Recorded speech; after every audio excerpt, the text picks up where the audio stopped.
24 horas al día. Ahora. 13 horas en punto, bienvenidos a la revisión de las noticias con este escándalo que ha generado la orden judicial que permitió la liberación de este sujeto, el sicario que asesinó a un comerciante del barrio Meix.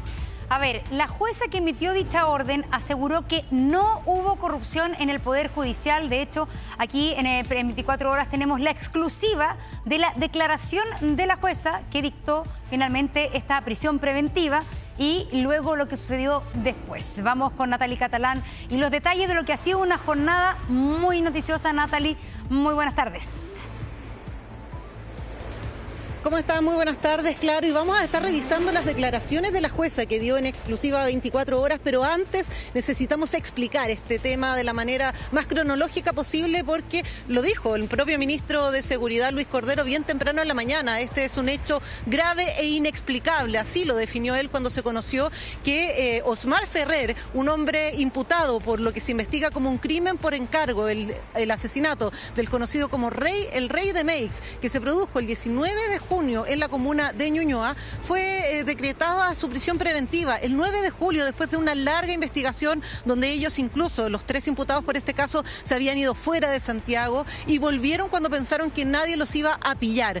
Es cuando retornan a la región metropolitana que la policía los detiene y los pone a disposición de la justicia. Eso ocurrió el jueves pasado, el 9 de julio. En ese momento, a las 20 horas con 17 minutos, la jueza Irene Gladys Rodríguez Chávez, del octavo juzgado de garantía de Santiago, decretó la prisión preventiva de los 3 imputados por este caso. Lo que sucede y que dimos a conocer en exclusiva ayer por 24 horas es que al día siguiente, el 10 de julio, cerca de las 8 de la tarde, se liberó a uno de ellos, precisamente a Osmar Alexander Ferrer Ramírez. ¿Por qué se produjo esto? No se supo, de hecho, nada hasta la jornada de ayer. Pasaron 3 días en que este hombre estuvo absolutamente libre para recorrer y movilizarse a lo largo de todo el país sin que el Ministerio Público, sin que la Fiscalía supiera que se le había decretado la orden de libertad. ¿Qué surgió entonces? Comenzaron las preguntas, ¿por qué se produjo esto? Se dio a conocer por parte de Gendarmería que ellos habían recibido el 10 de julio un oficio firmado por la jueza que anulaba la prisión preventiva decretada el día anterior y que ordenaba su inmediata libertad. Se habló en un momento incluso de la posibilidad de hackeo, de que hubiera sido intervenido este oficio o algún sistema electrónico. Gendarmería descartó que sus sistemas hayan sido hackeados, incluso confirmó que había recibido este oficio por los canales formales. Podemos ver también en las gráficas que tenemos preparada el horario del oficio que se firmó también anulando esta orden preventiva, de prisión preventiva, que fue emitida a las 20:25 del día jueves 9 de julio, es decir, pocos minutos después de que se había decretado la prisión preventiva, se estaba anulando. ¿Qué pasó entonces? En horas de esta mañana es el propio Poder Judicial que emite un comunicado explicando de cierta manera esta situación, aclarando algunas dudas, pero también hay que decirlo, generando nuevas interrogantes. En este comunicado, que también podemos pasar a ver a continuación, detalla que hubo 3 oficios que firmó la jueza. Uno, el oficial dando la prisión preventiva a los 3 imputados a las 8:17 de la tarde, pero había un error específicamente en el DNI venezolano de uno de ellos, de Osmar Ferrer, y es por eso que el procedimiento es anularlo y emitir uno nuevo. Se anula este oficio a las 20:25 y de inmediato a las 20:28 se emite el nuevo oficio volviendo a decretar la prisión preventiva. Dice el comunicado del Poder Judicial que se le envió 2 correos electrónicos particularmente a Gendarmería al día siguiente, el día 10 de julio. Por lo tanto, no se explica si es que se mandaron esos 2 correos, uno anulando el oficio porque tenía un error y el otro volviendo a decretar la prisión preventiva tan solo minutos después. ¿Por qué Gendarmería dejó en libertad a este sujeto a las 8 de la noche del viernes 10 de julio?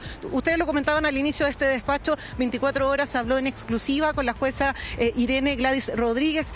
Los invito a que revisemos sus declaraciones. Soy Rodrigo Pizarro, productor general de Televisión Nacional. Discúlpeme que la moleste. Sí, no voy a dar entrevistas personales, está recién empezando una investigación y no voy a hablar respecto de lo que pasó. Ya, pero... Solamente puedo decir que no hubo ni un dolo, ni una corrupción, ni nada en el Poder Judicial. Nada, es lo único que les puedo decir y me declaro inocente en ese sentido. Entonces, yo decidí ponerlos, yo decidí que ingresaran los 3 a prisión preventiva, di las órdenes respectivas, la audiencia está muy clara lo que hice y eso es lo que vale. Yo decreté las tres prisiones preventivas, mandé las órdenes de ingreso esta misma tarde a Gendarmería. Lo demás hay que ver qué es lo que pasó y es objeto de investigación. Pero las 3 órdenes de ingreso a Santiago 1 después de la audiencia que hice fueron firmadas por mí y fueron remitidas a Gendarmería. Y Gendarmería se dejó constancia en la historia de la causa que la gendarme recibió las 3 órdenes de ingreso correspondientes y se las llevó esa noche. Sí, Natalie, ya. Claro, palabras de la magistrada, sí. Sí, una pregunta, porque acá el tema que no se entiende es cuando la jueza, en esta entrevista exclusiva de Rodrigo Pizarro, se refiere a las 3 órdenes de ingreso, son de los 3 imputados, ¿no es cierto? Pero hay una que finalmente en un minuto se anula por un problema en el nombre, ¿ya? Y luego se vuelve, se corrige y se emite una nueva orden finalmente de ingreso. Pero, ¿por qué todo esto se hace en papeles distintos? Pensando también para Gendarmería, esto llega en 2 mails distintos. Al parecer se les pasó un mail, pero también es complicada la burocracia que no sea en el mismo papel, porque son con minutos de diferencia, donde se aclara todo. Entonces es un papel, otro que lo anula y después el papel que efectivamente... Exactamente.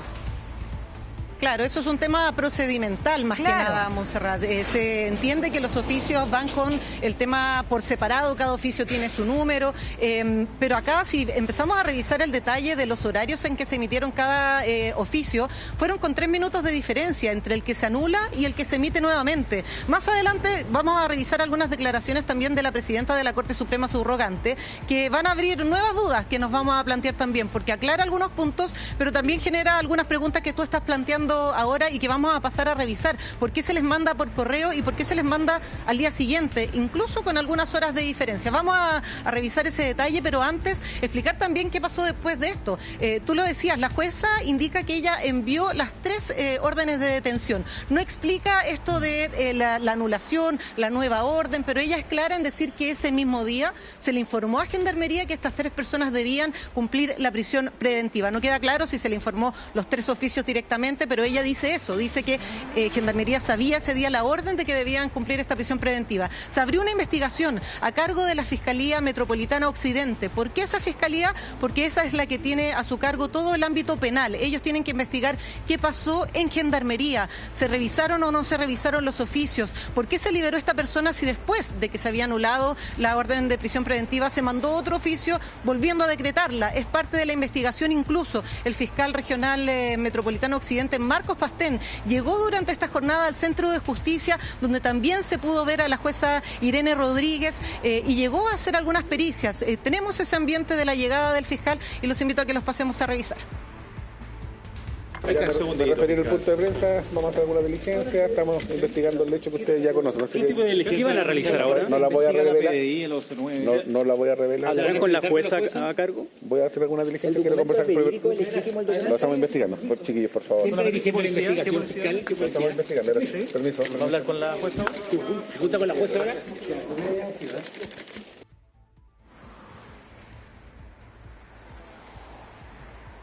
Claro, en paralelo a que ocurría eso en el Centro de Justicia, que llegaba la Fiscalía Metropolitana Occidente a hacer estas pericias, a probablemente entrevistarse con la jueza Irene Rodríguez, también en la Corte Suprema se estaba realizando una reunión muy importante por este hecho que ha sido catalogado como un hecho gravísimo en el Poder Judicial y en Gendarmería también. Estaba el fiscal nacional, estaba la presidenta subrogante de la Corte Suprema y también el ministro de Justicia, Jaime Gajardo. Y acá, Monse, es importante, y Andrés, también ver la información que ellos dieron, porque en esta reunión también hablaron de los horarios en los que se enviaron los correos al día siguiente. Se enviaron el día viernes a las 12 del día, indicó la presidenta de la Corte Suprema, el correo donde se anulaba la prisión preventiva, y a las 2 de la tarde se envió el oficio que volvía a decretarla. ¿Por qué hubo 2 horas de diferencia entre uno y otro? Es parte de lo que surge como pregunta, Andrés. Sí, y ahí está el fondo también esta mesa que se instala, que lo anuncian las autoridades, lo vamos a revisar, el Ministerio de Justicia, la Fiscalía Nacional,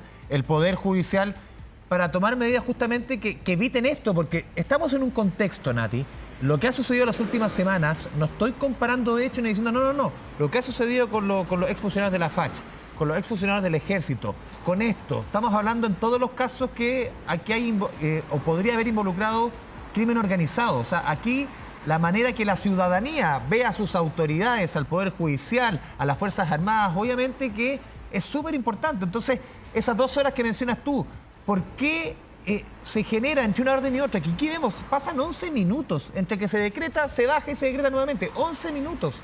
Y se libera a esta persona. Mail al otro día, dices tú, a ver, esta como mentalidad administrativa en el fondo, ¿cómo no va a haber un criterio del sujeto que tienes en cuestión, el sujeto que tienes al frente, el sujeto que se está liberando? También es un tema de criterio al interior de Gendarmería.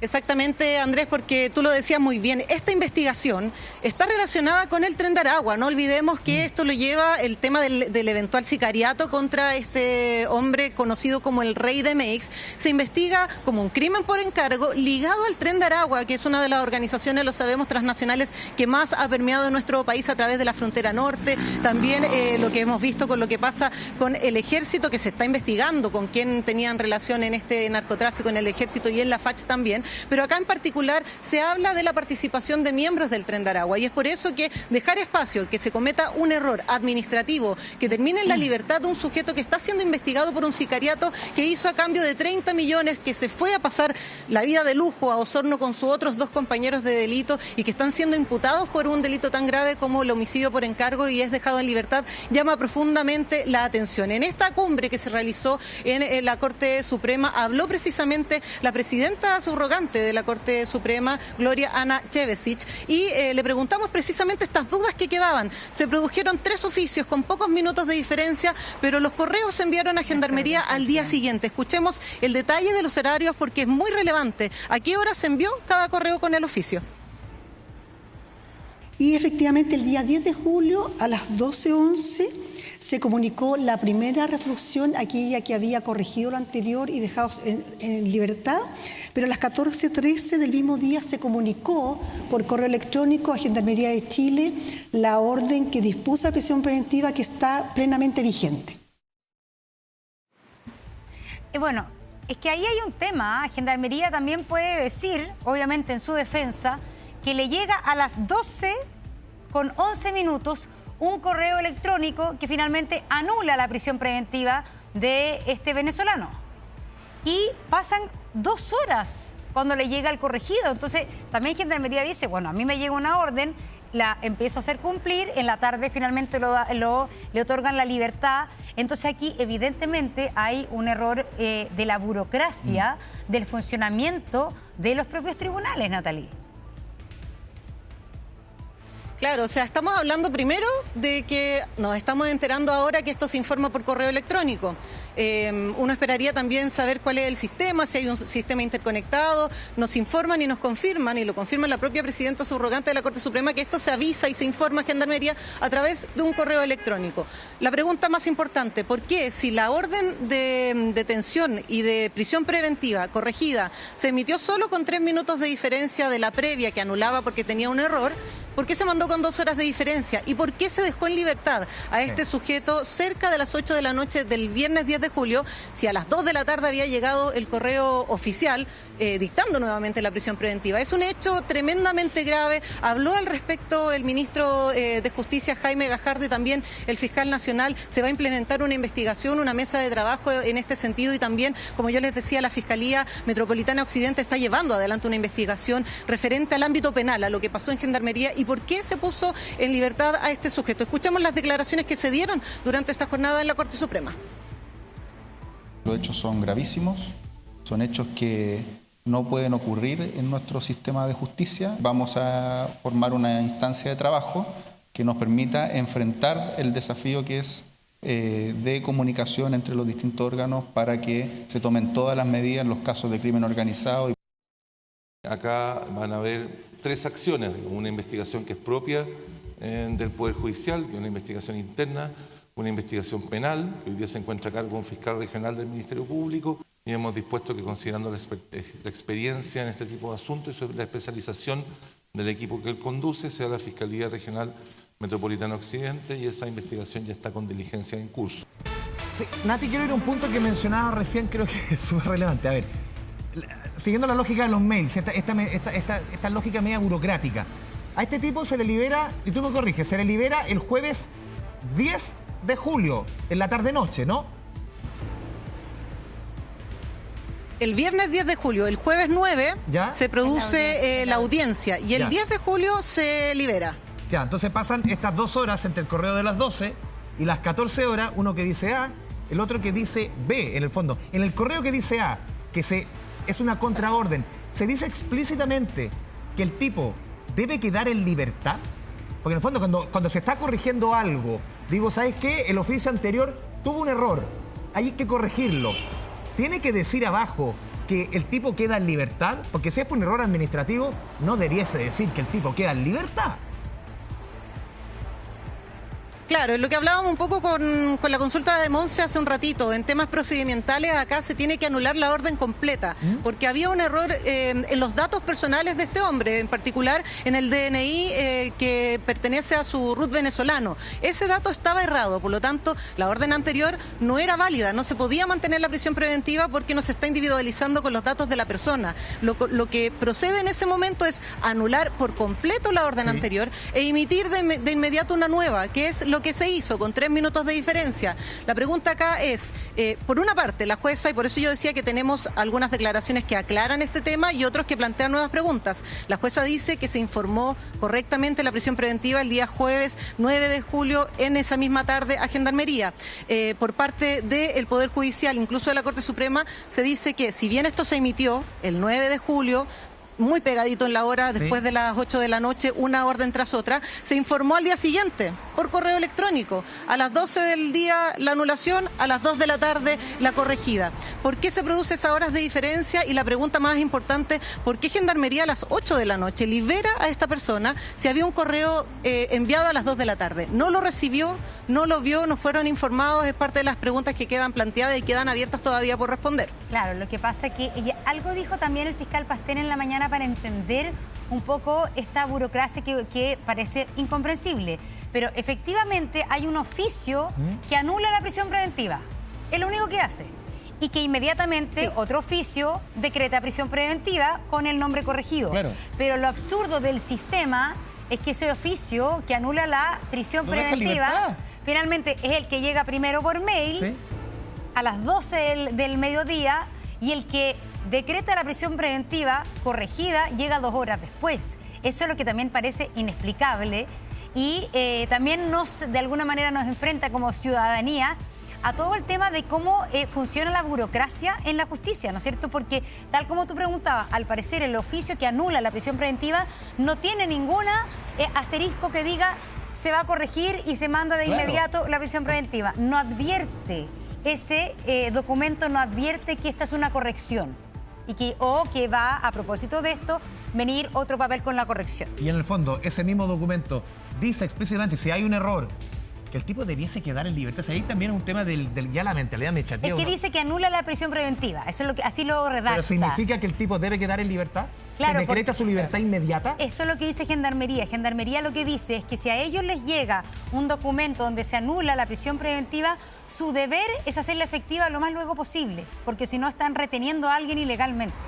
Ese es el argumento que tiene Gendarmería para decir nosotros lo liberamos apenas llegó este mail. Nati, dale. Un punto importante, ¿qué pasa si a ustedes, a cualquiera de nosotros, nos decretan prisión preventiva con un error en nuestros datos? Hay que eliminarla y hay que anularla. En este caso, como los datos de este hombre estaban errados, la prisión preventiva efectivamente no corría. Había que corregir los datos de esta persona para que efectivamente la prisión preventiva fuera efectiva para ese hombro. Claro. No, claro, o sea, eso es lo que no se debería haber hecho. Esto era un tema netamente administrativo y por eso se entiende que se haya emitido una orden a una anulación y un oficio 3 minutos después. Lo que no se entiende es que se haya mandado al día siguiente por correo un tema y 2 horas después el otro que confirmaba la prisión preventiva. Y te sumo un dato. Tampoco se entiende por qué el Ministerio Público no supo que habían dejado en libertad a uno de los imputados en la causa que ellos investigan a través de la Fiscalía ECO y lo supo recién el lunes en la tarde. Pasaron 3 días sin que la Fiscalía lo supiera. Así es. Y un dato también interesante que también va a tener que ser esclarecido en los próximos días, porque al parecer este hombre estaba irregular en Chile. Entonces, en uno de los oficios se lo identifica con un RUT 00000. Entonces, tampoco hay registro de quién es esta persona, y también por eso llama la atención que se diga que hubo un error en la identificación, porque no sabemos si este hombre se llama como dice que se llama, de partida. Eso es muy difícil porque está el DNI venezolano, pero también hay una, en el mismo papel aparece este 000. Sí. Monse, Nati, los invito ahora a revisar, porque esto ha generado, y seguimos contigo, Natalie, ha generado reacciones transversales, críticas transversales desde el mundo político. Justamente pasemos a revisar esas declaraciones. El Consejo Nacional de Seguridad aquí es una escalada de hechos graves. Carabineros, Ejército, Fuerza Armada, hoy día el Poder Judicial, donde se administra la justicia, se le da un pase de libre circulación al sicario. Y por lo tanto nosotros queremos que aquí hayan responsables y se sienten las autoridades del Estado a decir qué están haciendo. ¿Cómo es posible que salga una orden de un tribunal, al parecer correcta, y aquí nadie se entere? Salga un criminal, asesino, un sicario, y aquí nadie se entere. Como presidente de la Comisión de Seguridad, solicitaré que se cite para el día lunes tanto al presidente de la Corte Suprema, al Ministerio Público, a Gendarmería de Chile y al ministro de Justicia. Estamos frente a un hecho que atenta contra nuestro orden legal, pero también contra los principios más básicos de nuestra democracia. Si no podemos confiar en la justicia, el país se cae a pedazos. Así es. Bueno, aquí estamos hablando como de la precariedad, de la vulnerabilidad o de la verdad y la ineficiencia que existe quizás en la burocracia estatal. Pero también, tú lo decías, Natalie, el Ministerio Público, el fiscal a cargo, se entera, por ejemplo, de esto porque quería ir a tomarle declaración a los imputados. ¿Cómo Gendarmería le dio algún aviso al Ministerio Público? Ese detalle todavía no se conoce.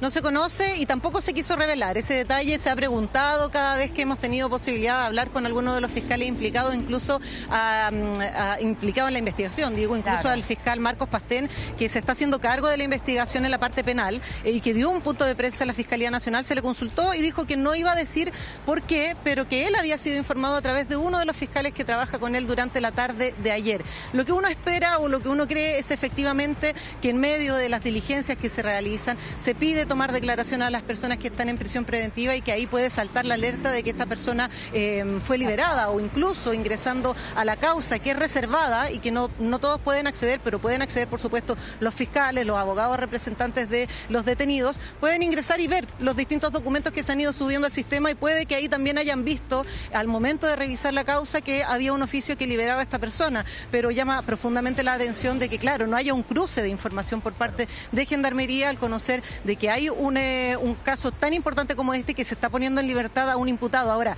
¿es parte o no del protocolo? Hemos contactado en reiteradas ocasiones a Gendarmería de Chile, que ayer emitió un escueto comunicado dando cuenta de esto y hasta ahora no han accedido a dar declaraciones. Han dicho que la vocería está a cargo del ministro de Justicia, Jaime Gajardo, que informó que están haciendo una investigación al respecto, pero también nos hemos acercado a ellos, a Gendarmería, para conocer cuáles son los protocolos y no hemos tenido respuesta hasta el momento. Sí, Nati, también recordemos dentro de las medidas que se han adoptado, algunas que hoy día anunció la jueza Chevesich, ya se estaban realizando. Por ejemplo, iniciar un sumario administrativo dentro del Poder Judicial. También en paralelo, lo que ustedes mencionaban, esta investigación penal de los hechos, que recae en este caso en la Fiscalía Metropolitana Occidente, el fiscal Pastén, que va a investigar, o sea, qué pasó acá en el fondo. Y también esta tercera patita, que en el fondo que es lo central, lo que estamos discutiendo nosotros, o sea, esta burocracia administrativa desesperante en nuestro país, en este y en muchos ámbitos, que se toman decisiones que de verdad uno no entiende, y aquí va a participar el Ministerio de Justicia, la Fiscalía Nacional, el Poder Judicial, para intentar explicar lo inexplicable. Claro, Andrés, y acá la mayor pregunta también y que surge con todo esto es, ¿esto se informa por mail? O sea, ¿puede haber el error de que un mail llegue al spam?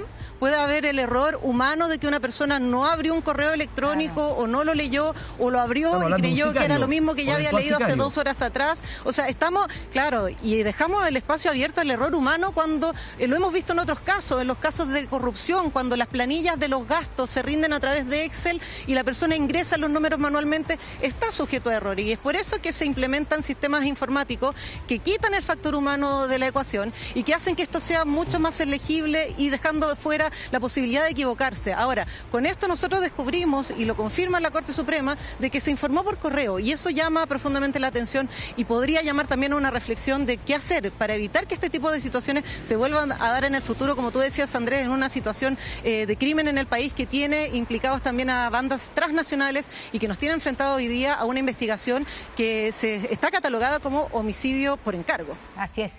Mira, si no hay aquí ni pago de sobornos ni amenazas, imagínate, puede ser una anécdota, pero imagínate la sorpresa para este eventual sicario cuando llega un gendarme a eso de las 8 de la noche, le abre la celda y sin explicación lo deja en libertad.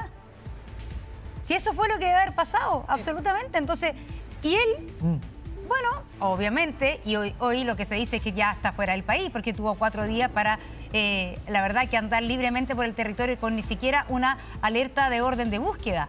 Y lo reitero, si es que efectivamente, porque si es que hubiese habido algún tipo de amenaza, por ejemplo, a un gendarme o un pago de coima a un gendarme que pudiese eventualmente decir, sabe que yo no vi el mail posterior, bueno, aquí llegado, abrieron la celda, lo dejaron libre, ni siquiera el sicario sabe por qué.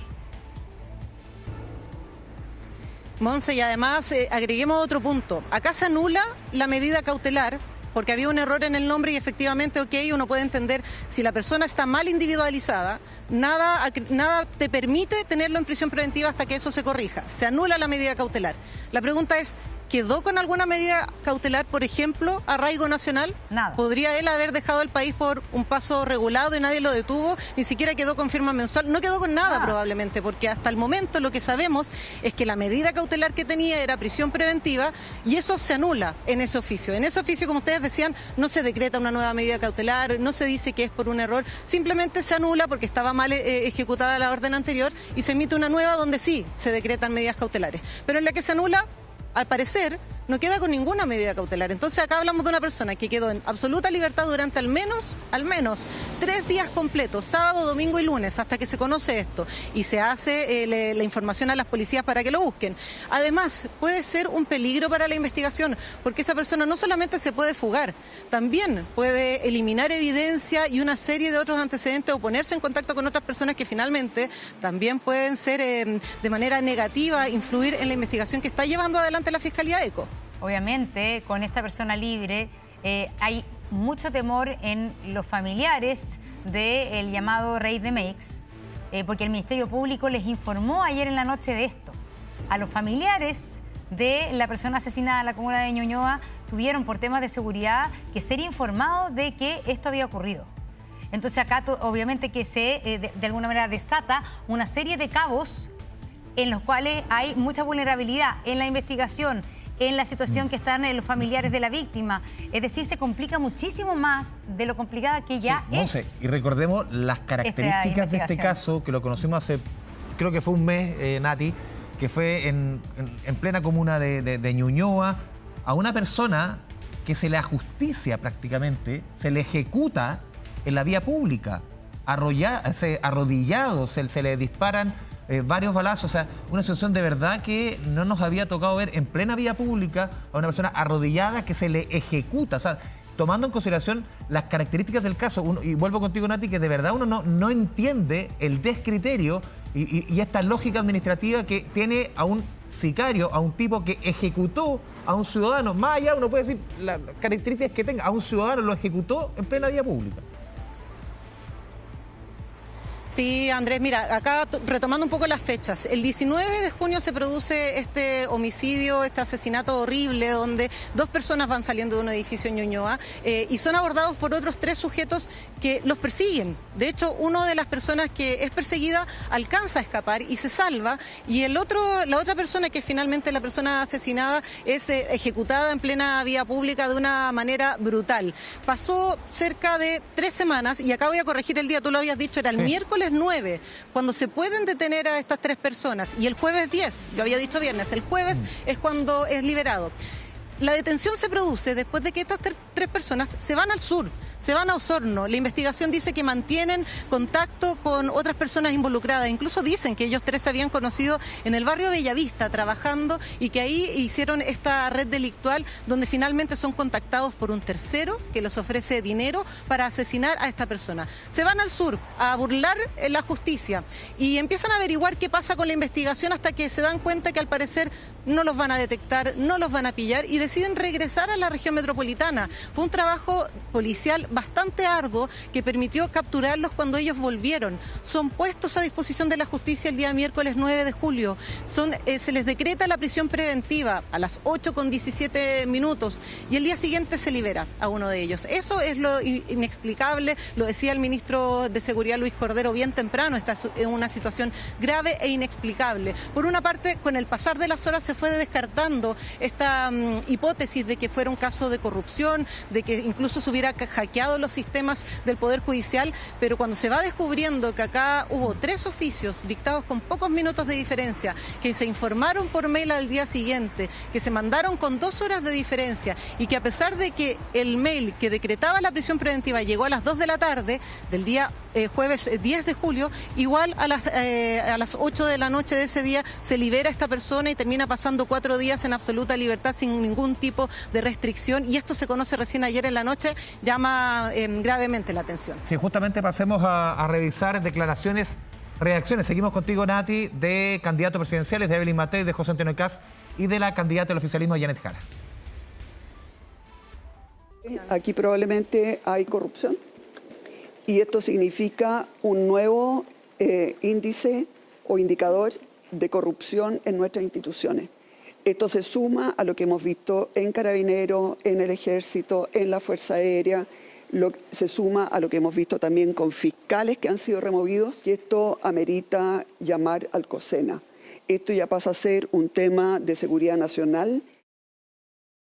Lo que ha ocurrido con la fuga de este criminal, de este sicario, es inaceptable. Y más allá de las responsabilidades, de la culpabilidad, de la negligencia, que puede ser del gobierno, del Poder Judicial o de Gendarmería, hoy día lo urgente es recapturar a este sicario, a este criminal, y luego hacer efectivas las responsabilidades contra cualquier persona que haya estado involucrada en estos hechos.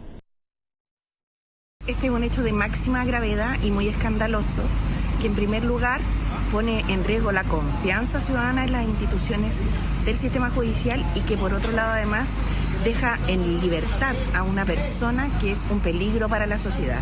Estamos ante una situación muy escandalosa, y creo que amerita reiterar nuevamente la solicitud que hemos hecho para levantar el secreto bancario y perseguir la ruta del dinero de estas organizaciones criminales.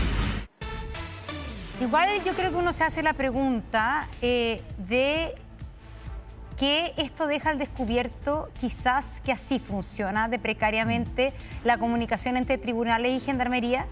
Este caso lo conocimos porque es de altísima connotación pública, pero cabe, yo creo, preguntarse si efectivamente funciona de esta manera o se cae en estos errores de manera más habitual de la que estamos viendo. Porque así, es decir, la famosa puerta giratoria también va por este lado, quizás claro. También, por un tema como de organizacional, de comunicaciones, de información. Y como dices tú, Nati, hoy día existen las herramientas digitales para hacer esto mucho más seguro y no se están utilizando bien. Claro, y es parte de lo que se le ha consultado, tanto se lo decía yo a Gendarmería, con quienes no hemos podido tener una respuesta sobre cuáles son los protocolos, pero también a la Fiscalía.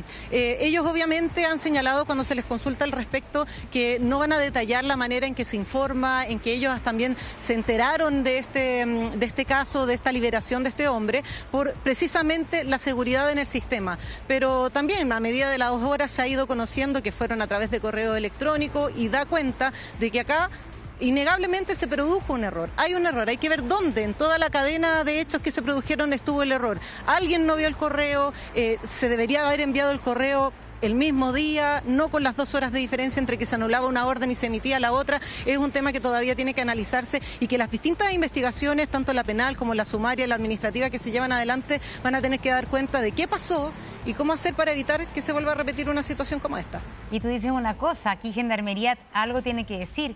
Recordemos que Gendarmería hoy día, su director es interino. ¿Y por qué removieron el anterior? La semana pasada tuvo que renunciar, porque si no lo iban a remover, porque resulta que puso a su hermano en un cargo en Gendarmería por un tema de corrupción. Entonces también, claro, hoy día Gendarmería no tiene una cabeza, sino que solamente quien lo dirige está en interinato. Sí, hizo un traslado de su hermano de manera poco ortodoxa, en fondo. Así que, bueno, son muchos elementos que se van tejiendo en este escándalo. Natalia Catalán, seguimos conectados contigo, de verdad, con una situación que, en un contexto, decíamos al comienzo, lo conversábamos contigo, de desconfianza en las instituciones, lamentablemente. Lo que conocimos son casos distintos, pero en torno a la facha, en torno al ejército, este caso, respecto a la relación de la ciudadanía y la confianza en el Estado. Natalia Catalán, seguimos conectados contigo. Muchas gracias. Bueno, y en otras noticias les contamos que un grupo de delincuentes asaltó una pizzería que pertenece a la familia del comediante Bombo Fica. Fueron 5 desconocidos que ingresaron armados hasta este local, incluso con una escopeta. Fabián Collado nos entrega detalles. Fabián, adelante.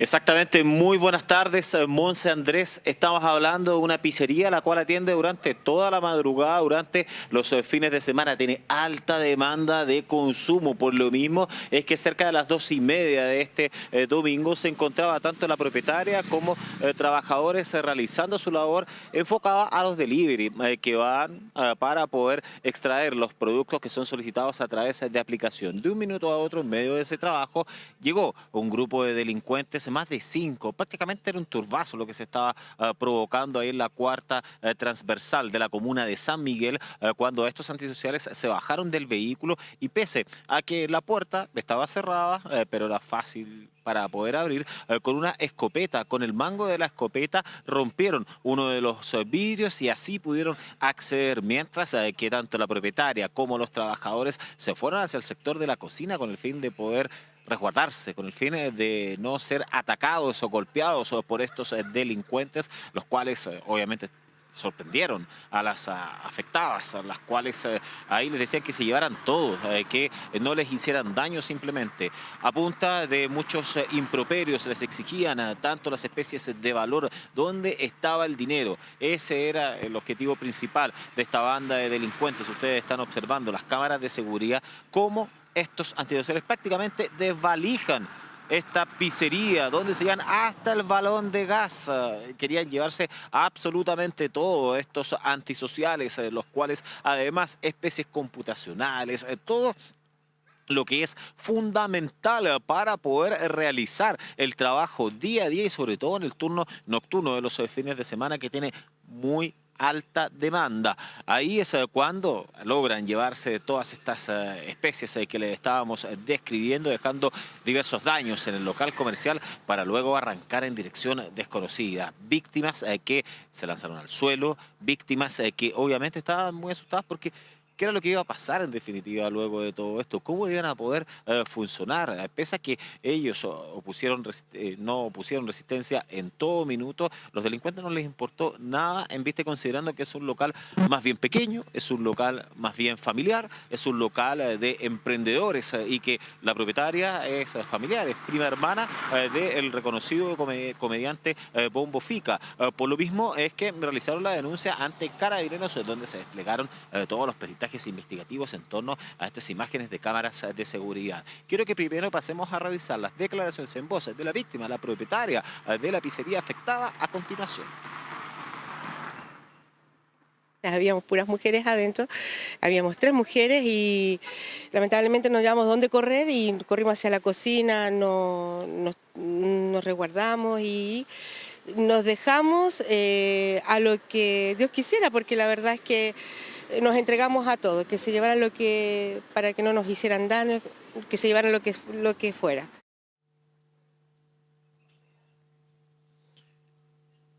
¿Cómo van a poder funcionar? Eso es lo que pone en problemas a la propietaria y también a los trabajadores de Pizzería Pisola, los cuales nos pidieron encarecidamente que en su red social Instagram van a anunciar algún tipo de sorteo, algún tipo de concurso para poder juntar dinero y así poder levantarse nuevamente luego de este violento asalto que sufrió, que es primera vez que hay un robo que los afecta directamente. Han ocurrido en otros sectores en los alrededores de las transversales, el sector de las avenidas que se cruzan ahí en la comuna de San Miguel, pero que a ellos no les había afectado, no los había tenido como víctimas en el pasado. Es primera vez y ese es el temor, que puedan volver estos delincuentes durante los próximos días. Ahí ustedes ven que ya tienen cierta publicidad con el fin de poder acercar a las personas, pero esto retrocede bastante este negocio que con mucho esfuerzo lo han podido realizar. El Ministerio Público instruyó a que fueran los equipos especializados de Carabineros los cuales estuvieran a cargo de la investigación. Vamos a revisar esas declaraciones. En un local de comida rápida ingresan 5 sujetos provistos de armas de fuego, intimidando a los trabajadores del local, sustrayendo diversas especies con las cuales posteriormente se dan a la fuga. Las diligencias investigativas de este caso fueron encomendadas a personal especializado de Carabineros de Chile, quienes se encuentran realizando las diligencias para esclarecer este hecho.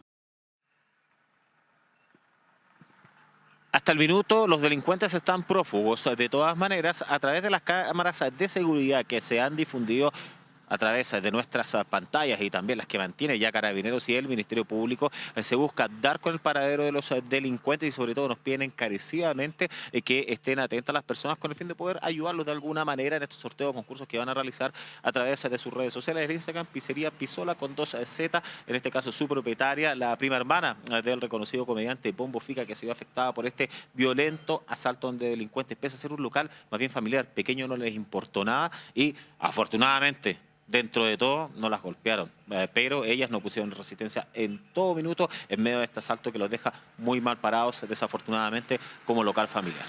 Muy bien, Fabián, gracias por la información. Cambiamos de tema. Fue presentado el plano regulador comunal de Estación Central. Con esta herramienta se le pondrá fin a los denominados guetos verticales que cambiaron por completo la vida de los vecinos del sector. Dani Linares, con los detalles. Dani, buenas tardes.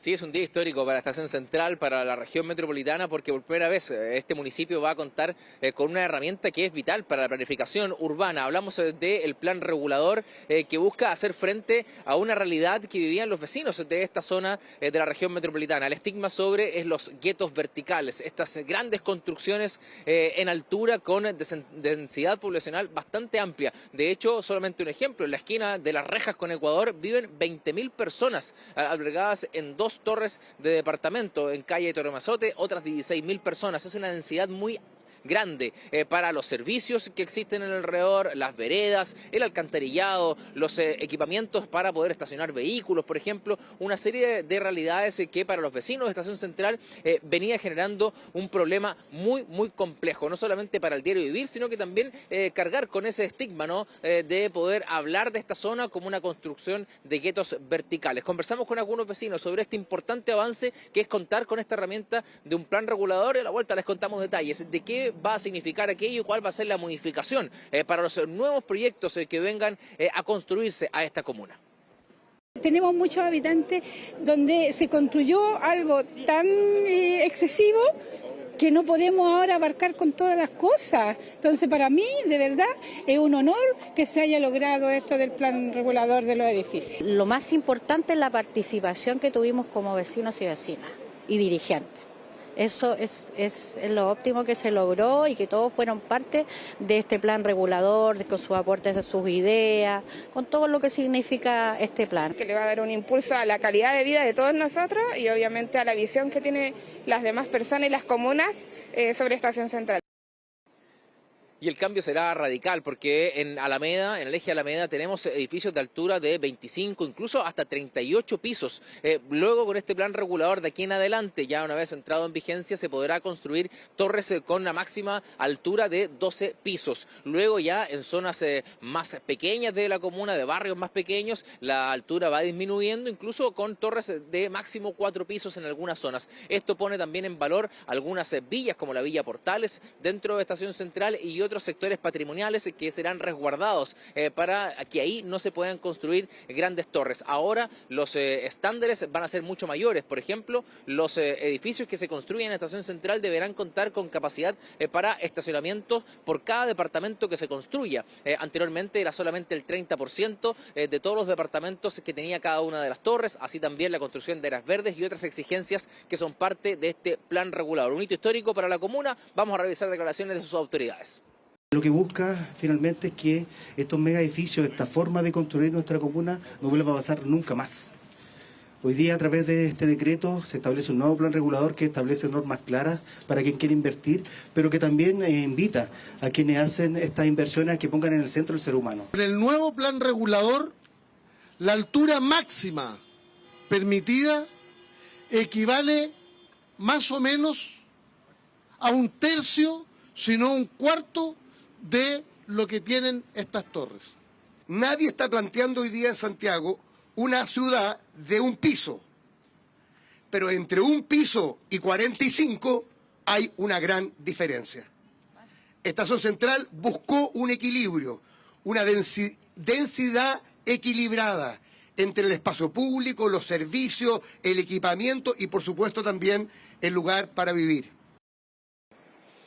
Por cierto que el plan regulador no es retroactivo. Las torres que ya se construyeron, que ya cuentan con sus permisos, finalmente van a quedar en esas condiciones. Esto comienza a regir de aquí en adelante para ir cambiando la cara, ¿no?, a los proyectos que van llegando a esta comuna, que requiere inversión inmobiliaria. Por cierto, hay un déficit de vivienda en todo nuestro país, pero esto debe hacerse a escala humana, a escala de las necesidades que tiene hoy la población de Estación Central y también con su capacidad de servicios, su capacidad de poder albergar quizás esa densidad poblacional que hoy día los tiene saturados, con dificultades de movimiento, con veredas angostas para la cantidad de volumen de personas que transitan en solamente una cuadra. Les ponía yo de ejemplo lo que ocurre en la avenida Las Rajas con Ecuador, 20.000 personas en solo una esquina. La verdad es que es un número impactante de personas, entendiendo que el espacio público por el cual ellos deben circular es bastante pequeño. Dani Linares, de Estación Central, muy buenas tardes. Solo un apunte, aquí se promulga el plan regulador, pero no es que existiera un plan regulador malo que permitió los grietos verticales. O laxo, no. Laxo, o que permitía construcción en altura, 45 pisos. Simplemente no había, es decir, como para ponerlo, no había ley en este caso. Era la ley de la selva, del más fuerte, del más alto, de lo que usted quiera. Pero una comuna sin plan regulador es lo inconcebible, ¿no es cierto? Responsabilidad de quienes estaban, por cierto, a cargo de la comuna. ¿Seguimos con otros temas? Así es, se comenzó el juicio oral del segundo mayor fraude económico de la historia de nuestro país. Hablamos de las licencias médicas, en que se vio envuelta una red de 18 médicos que emitieron más de 71.000 documentos falsificados. Felipe Gallegos con los detalles. Felipe, buenas tardes. ¿Cómo están, Andrés, Monse? Muy buenas tardes. Y de hecho les voy a poner un ejemplo. Hubo un médico que, por ejemplo, estuvo 5 días en Chile y emitió 4.900 licencias médicas fraudulentas. Es una red que ha desbaratado justamente la Fiscalía Metropolitana Oriente, que estuvo básicamente operando por cerca de 2 años en nuestro país. Pero ¿cómo funcionaba? Eran 10 médicos y 8 captadores. Estos médicos creaban sociedades médicas ficticias y los captadores, a través de redes sociales, atraían justamente eventuales clientes a estos centros médicos fraudulentos que entregaban licencias médicas. De hecho, tenían tarifas prefijadas. Eso le cobraban justamente a los clientes por poder emitirles justamente estas boletas médicas fraudulentas. Por ejemplo, alguien que quisiera pedir una licencia médica de 11 días tenía que pagar cerca de 30.000 pesos. Alguien que quisiera una licencia de 15 días, por ejemplo, 49.000 pesos. Y alguien que quisiera una licencia médica de 30 días tenía que desembolsar cerca de 70 mil pesos. Así operaba básicamente esta red que, como yo les decía, eran 10 médicos y 8 captadores los que ha detectado justamente la Fiscalía. Bueno, en esta jornada comenzó justamente este juicio oral que se va a extender por varios meses según puntualizaban, y se habla derechamente del segundo mayor fraude económico desde que se creó la reforma procesal penal, solamente superado por el fraude al interior de Carabineros. Revisemos justamente declaraciones por parte de los abogados querellantes justamente en este caso, en este escándalo de las licencias médicas. Los casos que vamos a ver durante el juicio demostrarán que efectivamente la venta de licencias médicas fue burda, fue absolutamente descarada y que es uno de los segundos y mayores fraudes dentro del sistema de salud al día de hoy. Claro, esta organización emitió 71.000 licencias médicas, fueron justamente el perjuicio fiscal asciende a 26.000 millones de pesos, mientras que el perjuicio al sistema privado de salud asciende a 1.600 millones de pesos. Como yo les decía, es una investigación que se prolongó por más de 2 años y pasemos a revisar también declaraciones por parte del abogado querellante respecto a qué penas se exponen justamente los médicos y los captadores que participaron de esta asociación que tenía como finalidad emitir justamente miles de licencias médicas fraudulentas. Lo que nosotros esperamos es que durante el juicio se pueda demostrar la implicancia que existió respecto a diferentes delitos, entre ellos lavado de dinero, asociación ilícita y fraude con licencias médicas, para efectos de que se puedan imponer las mayores penas posibles. Las penas que se están pidiendo son de 5 años y 1 día, incluso pudiendo llegar hasta 27 años de cárcel. Por lo tanto, lo que se busca acá es que todos los imputados, o por lo menos los cabecillas, los que armaron toda esta asociación ilícita, tengan penas de cárcel efectiva. Claro, asociación ilícita, lavado de activos, falsificación de instrumento público y privado, fraude al sistema de salud son parte de los delitos que al menos se le imputan justamente a esta organización que, como yo les decía, está compuesta por 18 personas, 10 médicos, 8 captadores que tenían la finalidad de emitir licencias médicas fraudulentas. Para muchos este es el segundo escándalo económico por la magnitud del perjuicio fiscal desde que rige la reforma al sistema procesal penal en nuestro país. Muy bien, Felipe, gracias por la información. Buenas tardes. 1:51 p.m. Nos vamos a la pausa con apenas 10 grados en la capital. Fría jornada. Fría. Y mañana no también va a estar en la No así en lo informativo. No, ya, vamos a la pausa. Tal cual.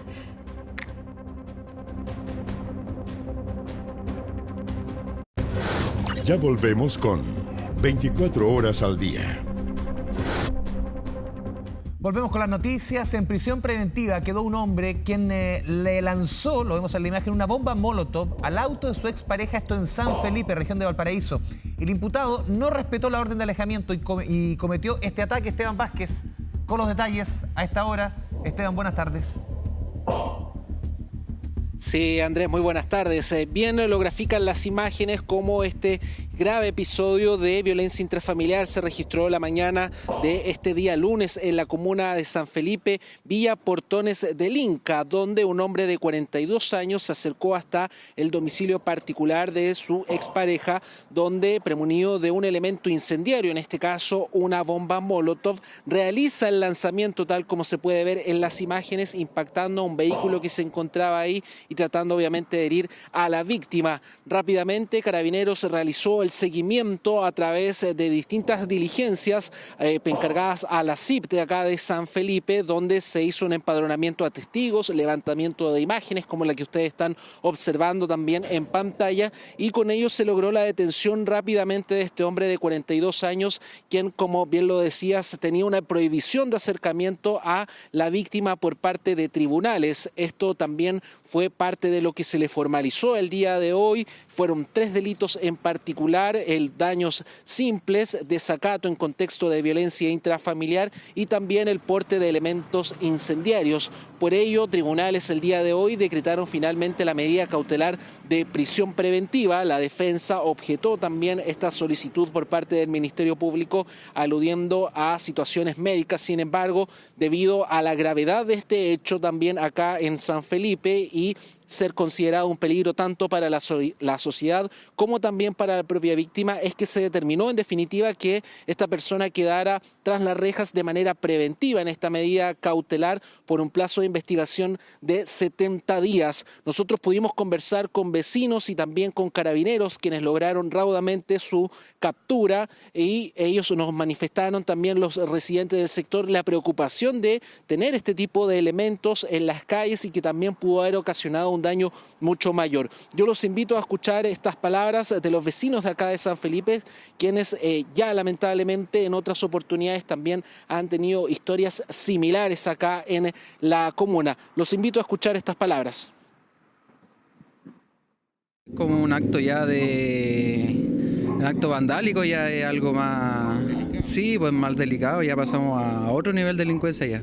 Igual ha subido harto el problema de la seguridad en las casas, acá con todo lo que hay ahora, que uno por lo mismo trata de edificar un poco más alto, poner más cámaras. Que se trataría de una situación de un contexto de violencia intrafamiliar. Este sujeto lanzó un elemento incendiario a una víctima y rápidamente se originaron las diligencias tendientes a aclarar y dar con el paradero del autor de estos hechos.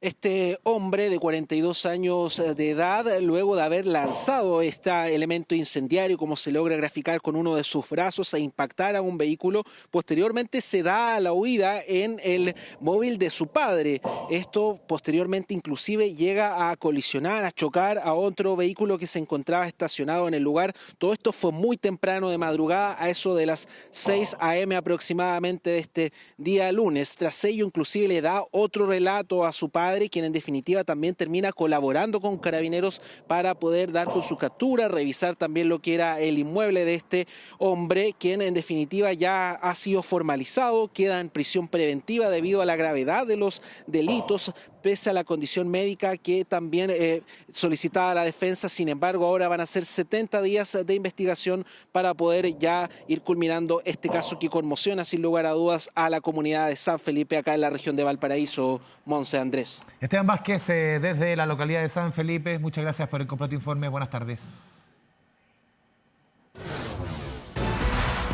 Impactante. 5 ciudadanos venezolanos están siendo formalizados por su participación en el secuestro de una pareja y también de un hombre en La Serena. Los imputados tenían una casa de tortura en esta ciudad. Darwin Cortés nos cuenta. Darwin, buenas tardes.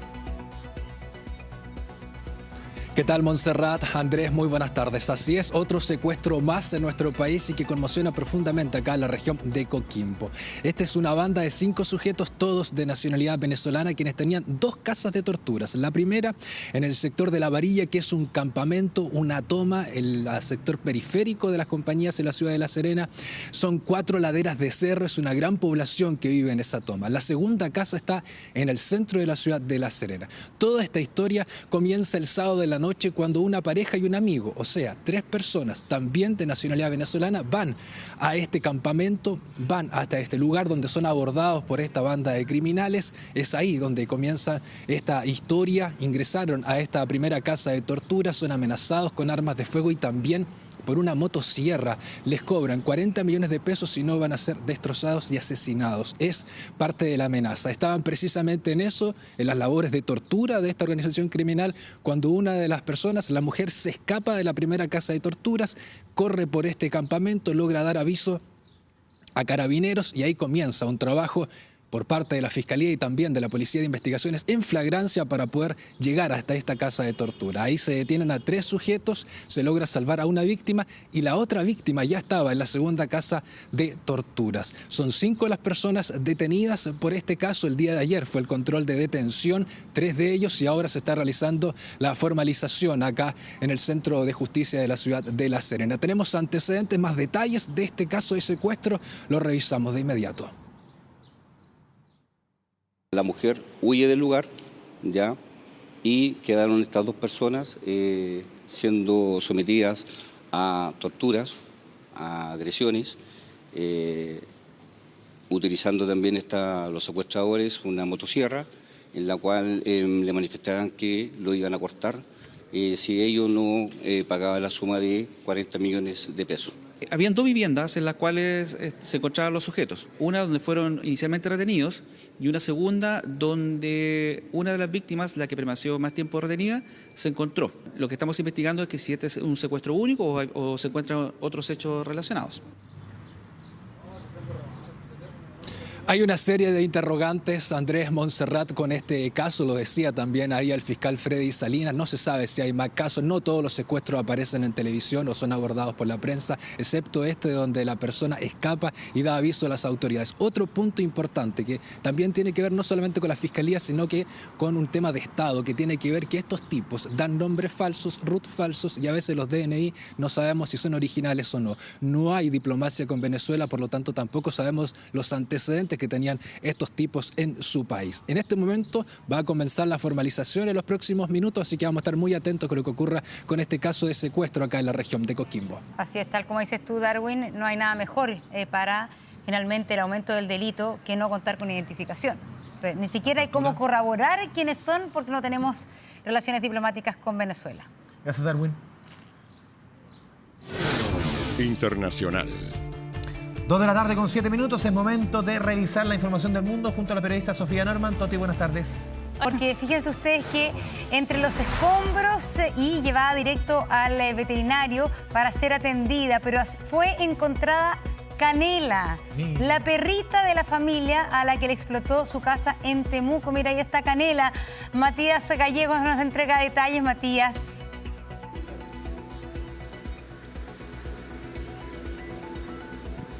¿Qué tal? ¿Cómo están? Buenas tardes. Así es, noticias realmente positivas, ¿no? Una luz de esperanza para esta familia en medio también de las labores de reconstrucción que realizan muchos vecinos acá en Calle Los Físicos, en el Fondo del Carmen. La que usted ve en imágenes es Canela, la perrita justamente de esta familia que lamentablemente perdió toda su casa tras esta tremenda explosión que se registró la tarde del día sábado. Y de milagro, de una manera milagrosa, no hay otras palabras para decirlo, fue encontrada por una voluntaria de bomberos en medio de estas labores de extinción de las llamas y también de evacuación que se realizaba en toda la cuadra, minutos después de que se registró este tremendo estruendo, y se encontraba viva, afortunadamente, con muchas quemaduras. Esta perrita de cerca de 7 años, una beagle que era muy querida por la familia, vivía al interior de esta casa y que se encontraba bajo los escombros, sin fracturas afortunadamente.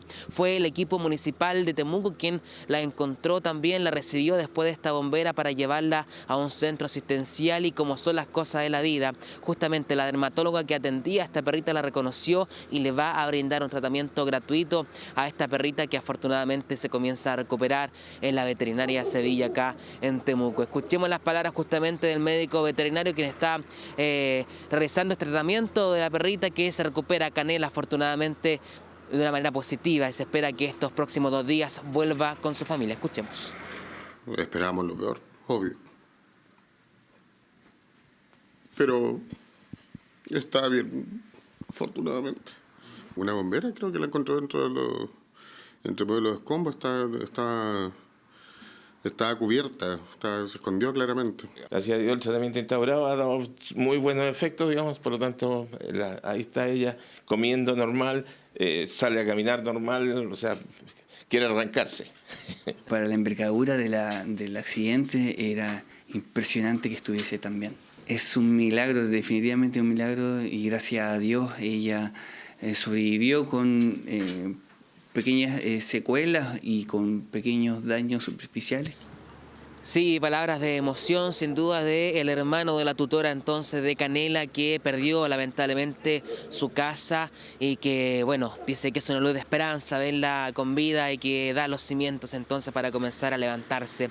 Los vecinos acá en el sector de Fondo del Carmen han iniciado de forma espontánea una campaña de ayuda, una lucatón, para ir en beneficio justamente de esta familia que perdió todo. Son cerca de 9 casas, pero la más afectada es la casa donde se originó esta explosión. Los datos ustedes lo están viendo en pantalla, lo que ha sido entonces la recaudación de dinero, que el monto mínimo evidentemente es una luca, pero quien quiera y tenga la oportunidad de poder donar más dinero para poder recuperar a esta familia, bienvenido sea. Desde acá entonces nos despedimos con estas noticias positivas y también la campaña que levantan vecinos para ir en ayuda de esta familia que lamentablemente lo perdió todo. Así es, gracias Matías, buenas tardes. Tu bolsillo Vamos con la información económica porque hoy finaliza la tercera convocatoria para postular al subsidio eléctrico, beneficio que permite acceder a descuentos en las cuentas de la luz. ¿Cómo realizar la postulación antes de que se acabe el tiempo? Se acaba hoy. Para más detalles, José Ignacio Atenas. Nacho, ¿cómo te va?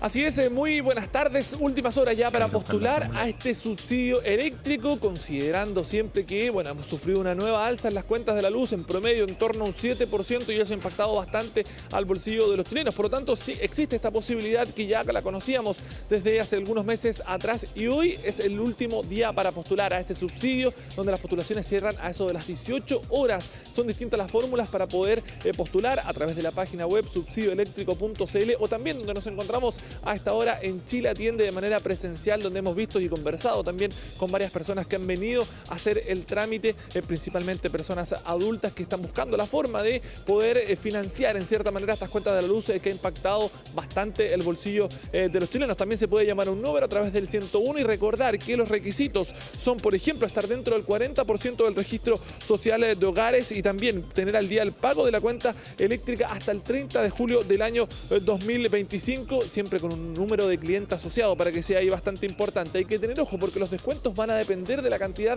de personas que justamente integren la familia. Por ejemplo, un hogar de una integrante es un descuento promedio que va en torno a los 37.838 pesos. Ya para un hogar de 2 a 3 integrantes va rozando ahí los 50.000 pesos, y para un hogar entre 4 o más integrantes supera los 68.000 pesos este descuento. A la fecha, lo que han dado a conocer desde el Ministerio de Energía es que más de 270.000 hogares han postulado a este beneficio. Conversamos con algunos de ellos y también con las autoridades.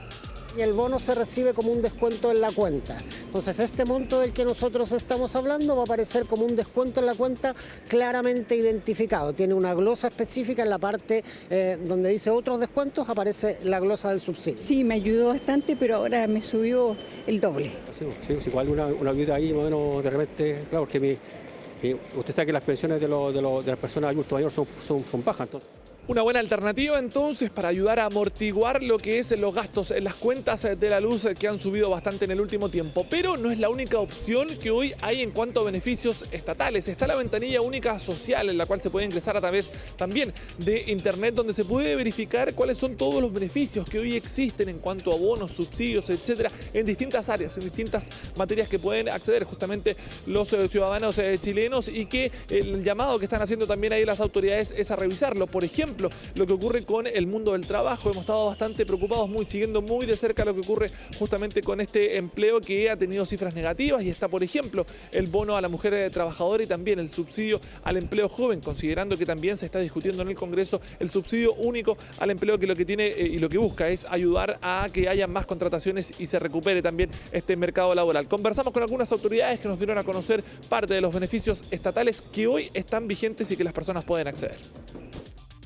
La ventanilla única social es una plataforma donde puedes revisar qué beneficios estás recibiendo, qué beneficios podrías recibir y postular ahí mismo a nuevos beneficios. Se ingresa a través de ventanillaúnicasocial.cl con la clave única. De esta manera seguimos acercando el Estado a los hogares. Hay dos subsidios que son muy importantes y tienen un hito muy relevante ahora en agosto, que son el bono al trabajo de la mujer, que es un subsidio para las mujeres que se integran al mercado laboral, y el subsidio al empleo joven, que busca aumentar la participación de los jóvenes en el mercado laboral.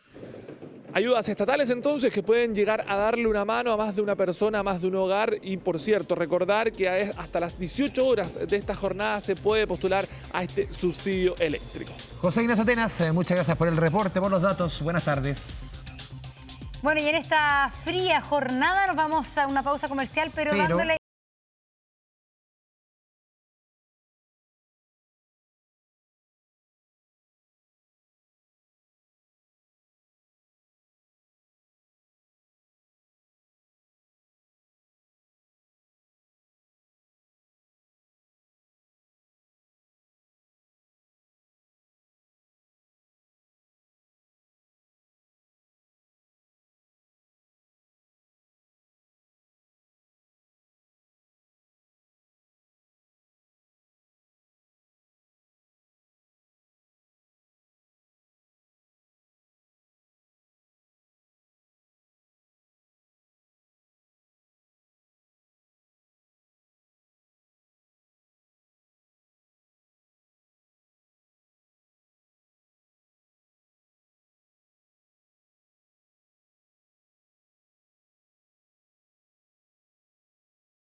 Ya volvemos con 24 horas al día.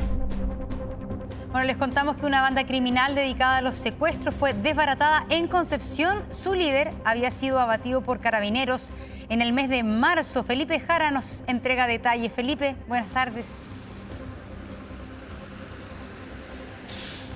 ¿Qué tal? ¿Cómo están? Muy buenas tardes. Así es, se trata de una estructura criminal que se dedicaba a los secuestros en el Gran Concepción, que fue desbaratada en las últimas horas por parte de la Policía de Investigaciones y que estas personas capturadas tenían además vínculos con un conocido delincuente en el Gran Concepción que justamente se dedicaba también al delito de secuestros. Estamos hablando de la banda de la cual formaba parte y era líder Maldito Checho. ¿Quién es el Maldito Checho? Se trata de un delincuente que fue abatido en marzo de este año por carabineros en un procedimiento por otro delito, por porte de armas, en el cual se enfrentó justamente a efectivos de carabineros en el Cerro La Pólvora de Concepción, y en ese enfrentamiento este delincuente terminó fallecido.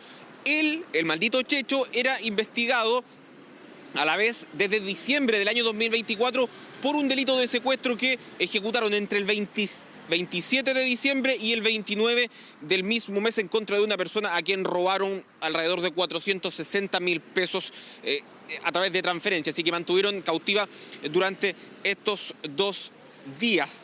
¿Qué es lo que pasó? Maldito Checho junto a estas 3 personas estaban siendo investigadas. Él finalmente falleció en marzo de este año, pero faltaba la captura de las otras personas que seguían vivas y que eran investigadas por parte de la PDI. Ellos, durante la tarde del día de ayer, fueron capturadas. Se trata de 3 personas que actuaron junto a Maldito Checho en este delito de secuestro que se ejecutó en el sector Barrio Norte de Concepción. Una persona que estuvo estos 2 días cautiva, estuvo contra su voluntad. Esta persona la obligaron a consumir droga, a beber alcohol y también a realizar estas transferencias que totalizan alrededor de 460.000 pesos en efectivo, que fueron transferidas a distintas cuentas durante esta jornada. Estos sujetos lograron acceder a las claves, los forzaron para entregar sus claves, así poder acceder a sus cuentas bancarias y realizar estas transferencias. Toda esta acción estuvo ejecutada por estas 3 personas, pero además todo esto estuvo liderado por Maldito Checho. Yo los quiero invitar a que pasemos a revisar precisamente declaraciones de la Policía de Investigaciones, también de la Fiscalía, puesto que estas personas, estos 3 sujetos que trabajaban conjunto a Maldito Checho, fueron formalizados durante la jornada del día de hoy. Los quiero invitar a que pasemos a revisar esas declaraciones. Bueno, los detenidos en definitiva son 3 sujetos chilenos mayores de edad. Y cabe hacer presente que el líder de la organización fue abatido en un enfrentamiento en el mes de marzo del presente año. La víctima fue víctima, valga la redundancia, del robo de su especie y diversas lesiones mientras estuvo retenido, insisto, por más de 48 horas. Obligaron a la víctima a consumir diversos tipos de droga y lo mantuvieron detenido y encerrado contra su voluntad al interior de diversas dependencias del inmueble con vigilancia permanente hasta alrededor de las 8:20 horas del día 29 de diciembre del 2024.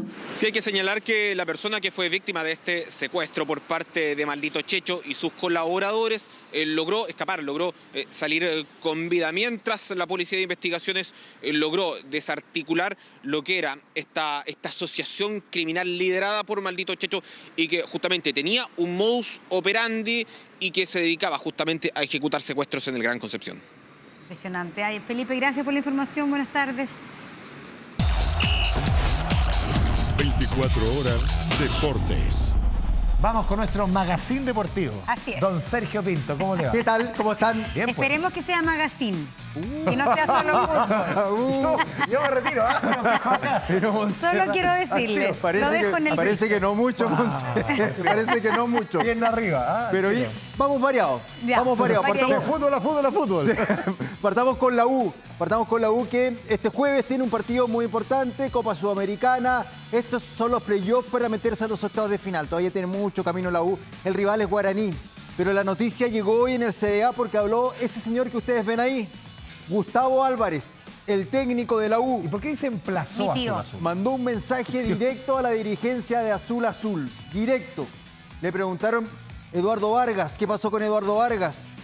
Pidió, lo podemos meter, pero tal vez lo que quieren ahora es otra cosa y seguramente este es un tira y afloja y en los próximos días seguramente van a haber noticias con respecto a Eduardo Vargas a la Universidad de Chile. Bueno, vamos a hablar de Colo-Colo, ¿les parece? Porque luego del clásico, bueno, Colo-Colo perdió 2 clásicos.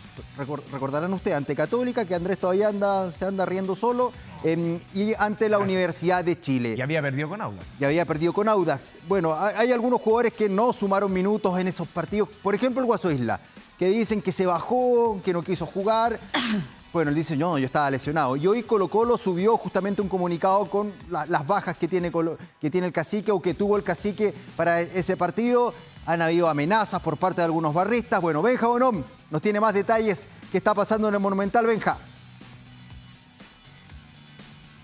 Hola, ¿cómo están? Buenas tardes. Sí, otra polémica acá en Colo-Colo, para variar, en tiempos difíciles en el Monumental, y tiene que ver con la situación de Mauricio Isla. Miren, un dato. Desde octubre del año pasado, desde el 2024, que el Cacique, la gerencia de comunicaciones, no subía un parte médico por algún jugador del plantel que estuviera lesionado. Bueno, lo hizo durante esta jornada y todo a raíz de la polémica situación de Mauricio Isla, que se perdió el Superclásico frente a la Universidad de Chile. El jugador no quiso realizarse exámenes médicos y por ahí empezaron las especulaciones de que el jugador no quería disputar ese partido con la U. Bueno, lo cierto es que Colo-Colo durante esta jornada sacó un comunicado, una aclaración de los 3 jugadores lesionados. Está Tomás Alarcón, está Javier Correa y también el Guaso Isla. En este parte médico habla de una tendinopatía aquiliana bilateral que lo dejó fuera de ese partido frente a la Universidad de Chile. Y también, para agregarle más polémica a la situación, después de un comunicado de la Garra Blanca de los barristas de Colo-Colo, algunos barristas de Colo-Colo, que lanzaron un comunicado criticando la situación de este jugador que eventualmente se habría querido perder el partido frente a la Universidad de Chile. Bueno, a raíz de ese comunicado es que Colo-Colo lanza entonces este parte médico explicando la situación del Guaso de Mauricio Isla. Bueno, otra situación rara, incómoda acá en el Estadio Monumental. No lo han hecho durante todo este año, pero después del comunicado de la Garra Blanca deciden aclarar qué pasa físicamente con el lateral derecho de Colo-Colo. Todo eso mientras esperan hoy la sesión del Tribunal de Disciplina, donde van a haber sanciones para Jorge Almirón, eventualmente para Esteban Pavés. Podrían quitarle la segunda tarjeta amarilla incluso, dependiendo de lo que estime conveniente el Tribunal de Disciplina, y probablemente quede citado Lucas Cepeda luego de algunos gestos obscenos hacia la barra de la Universidad de Chile después de la derrota en el último partido, en el último clásico que cayó Colo-Colo frente a los azules. Movida la jornada para variar acá en el Estadio Monumental. Muchas gracias, Benjamín. Estaremos atentos a esa sesión entonces del Tribunal de Disciplina de la NFP. Eso con respecto a la U, a Colo-Colo. Ya vamos a hablar de la selección femenina. Y vamos a tomar contacto de inmediato con Ecuador, con Quito. Ignacia Mir, ¿estás por ahí? Cuéntanos. Hola, ahí te vemos. Ya no está Cuéntanos, en la mitad ¿dónde? del mundo. Ya no está en la mitad del mundo, se aburrió. No, se aburrió, no, dijo que lo había pasado bien. Imposible aburrirse ya en el mundo. Lo había pasado Suficiente paseo. Ahí está, la compañera de Monse. Lo pasamos muy bien, sí. Latina, pero ya claro que sí, suficiente. pues. Mira, creo reconocer esa Hola, calle. Monse. Están en la calle Sí. de tu hotel. ¿Cierto? Sí, lo Sí, supiste. Sí, creo Un reconocer poquito esa más calle. allá está la concentración. Ah, ¿viste? O sea, es hora de Una cuadra almuerzo. más allá está el Hotel de la Roja, sí. Es hora de almuerzo hasta ahora. Nos pillaste, chanchito, esa es la verdad. A nosotras y a la Roja también. Ahora sí puedes saludar a la Monse, perdón, Ignacia. Hola, Ina, ¿cómo estás? Tranquilo. Hola, Monse. Bien, bien, todo bien por acá. Hoy día les cuento además que la Roja tenía su día libre. Sin embargo, decidieron no tomárselo, entrenar de todas formas. Fuimos al entrenamiento de la mañana y yo se acuerdan que les comentaba que habían 2 posibles bajas para el partido de este viernes, tanto Karen Araya como Michelle Acevedo, que son dos jugadoras con mucha experiencia. Bueno, Michelle es mucho más joven, Karen es la capitana, que además tiene un desgarro en una de sus piernas que justamente podría quizás imposibilitar que entre a la cancha este viernes. Nuevamente se están haciendo estos entrenamientos diferidos para potenciar y para fortalecer la musculatura, podríamos decir, de Karen Araya para que pueda entrar al partido del viernes. La Roja ha entrenado todos los días durante la mañana, todos los días sin falta desde su último partido. Al día siguiente mismo, el del día del partido, también volvieron a entrenar justamente en miras a esta segunda fecha contra Argentina, que ya queda muy poquito. El viernes es nuestra segunda fecha, lo vamos a transmitir, vamos a estar ahí para mostrarles todo lo que sucede. Y además, muy importante, hoy es la primera fecha de Argentina, de nuestro siguiente rival. Hoy Argentina juega su primera fecha en contra de Uruguay. Eso podría cambiar un poco las cosas en cuanto a los puntajes de nuestro grupo. Ambos países pertenecen al grupo A, donde Chile también está jugando, ¿cierto? Y nosotras nos mantenemos, quiero destacarlo, primeras en la tabla. Lo que suceda esta tarde podría cambiar también los puntajes de nuestro grupo y quizás bajar de nuestro primer lugar al segundo. Esperemos que eso no sea así. Uruguay ya ganó, digamos, empataron con Ecuador en su primer partido, los mantiene con un punto a ambos equipos. Sin embargo, claro, este partido de esta tarde podría cambiar las cosas también. Pero la Roja se mantiene con mucho optimismo, se mantiene muy fuerte. Han entrenado, como yo le digo, todos los días. Hoy se supone que tenían día libre, decidieron no tomárselo, entrenar de todas formas. Esta tarde, ahora ya deberían estar más o menos almorzando, luego tienen clínica, nutricionista, ¿cierto? Y además los masajes y todo lo que sucede cuando además en esta concentración tienen estas tardes para descansar. Ya desde mañana pasado nuevamente retomamos este mismo ritmo, el cual la Roja lleva y que no ha parado de entrenar. Todos los días se mira esta segunda fecha del viernes, ¿cierto?, en contra de Argentina. Bueno, el equipo está súper enfocado en lo que va a ser el día viernes el partido contra Argentina. Sabemos que es un rival directo al que tenemos que ir a morir y nada, lo vamos a dar todo. Todavía estamos adaptándonos a la altura, pero bueno, eso después ya pasaba a segundo plano. Sabemos que va a ser un clásico y que lo vamos a dar todo. El equipo quiere ganar y quiere ponerse puntero de la tabla, así que nada, juntas y muy unidas. Ahí escuchábamos, ¿cierto?, a Sonia Kif, una de las delanteras de la Roja, que además... La perdimos, te perdimos. Ahí sí. ¿Nos perdimos? ¿Volviste? Ahí sí, volviste. ¿Has volvido? Les comentaba que escuchábamos... ¡Ay, qué bueno! Has volvido, qué bueno. Les comentaba justamente que escuchábamos a Sonia Kif. Ella es, para destacar, una de las delanteras de la selección. No sé si alcanzaron a escuchar esta parte de mi discurso, pero la quiero destacar porque además es una de las jugadoras más jóvenes. Es una de las goleadoras del partido pasado, delantera de la Roja, que además hizo un muy buen partido, se integró en este segundo tiempo del partido pasado y quizás la veamos de titular también para este partido del viernes, porque yo les comentaba, están intentando potenciar a las figuras más clásicas de la Roja como Karen Araya, su capitana, pero no se sabe si se va a poder recuperar para el partido del viernes. Pero además, esta beta quizás de las jugadoras más jóvenes de la selección se ha lucido increíblemente, no solamente en el partido con Perú, que fue el último, pero además los amistosos anteriores, Bolivia, Haití, Cataluña, los que Chile ha ganado, todos en gran parte han tenido participación de su beta más joven de la selección, que realmente se ha lucido en estos últimos partidos. Ignacia Mir, muchísimas gracias por este contacto desde Ecuador. Vamos a estar día a día viviendo la Copa América Femenina, Gracias, que Gina. es... Gracias, Sí, Ina. Chabina, que es de TVN. El próximo viernes vamos a estar transmitiendo, por supuesto. Ahí despedimos a Ignacia. Vamos ahora con Eric Zárate, que nos tiene novedades de el Claro Arena, el nuevo estadio de Universidad Católica. Eric, ¿qué pasa por allá? Mira, casco blanco. Bob el constructor. ¿Qué tal? ¿Cómo les va? Sí, harto frío. Acá estamos en la precordillera, en el ex San Carlos de Apoquindo, en el actual Claro Arena, porque están afinando detalles la gente de Cruzados para que se pueda inaugurar prontamente el nuevo estadio, la nueva casa de la Universidad Católica. Recordemos que retoma el campeonato nacional este fin de semana, visita al Audax Italiano, pero las ganas, por supuesto, de todos es que se pueda reinaugurar este estadio el próximo domingo 27 cuando reciba a Coquimbo Unido. Y para eso han avanzado en distintas etapas, en distintos aspectos. Y en esta jornada fue el tema de la seguridad. Hay una duda preocupante para algunos, por ejemplo, no estamos acostumbrados, ¿no?, que en los estadios del fútbol chileno no haya rejas. Bueno, el Claro Arena no presenta este tipo de elementos de seguridad. Por lo tanto, ha sido un tema. El tema de las cámaras también de vigilancia, los registros biométricos al ingreso de los hinchas acá en el Estadio Arena, en fin. Hay un montón de cosas ligadas a la seguridad que ha tenido que ocuparse Cruzados y que en esta ocasión dieron detalles. Vamos a escuchar justamente al subsecretario de Seguridad, Rafael Collado, y también al gerente general de Cruzados, que nos dan cuenta acerca de los avances de seguridad acá en el nuevo estadio de la Universidad Católica. Las medidas de seguridad que se están implementando en este lugar son medidas que uno valora y uno quisiera que estuvieran a disposición de todos los estadios del país.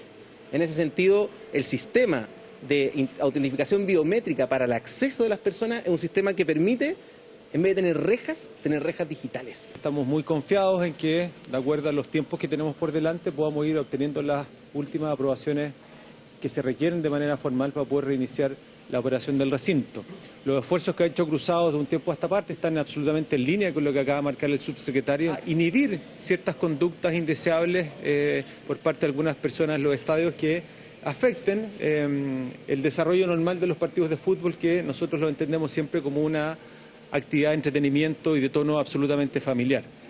A toda máquina han estado trabajando acá en la precordillera para que pueda ser inaugurado. Esa es la idea, el próximo día domingo 27 frente a Coquimbo Unido. Veremos si es que es así. Me imagino que todos los hinchas de la Universidad Católica están muy pero muy ansiosos para ver la nueva casa del conjunto cruzado.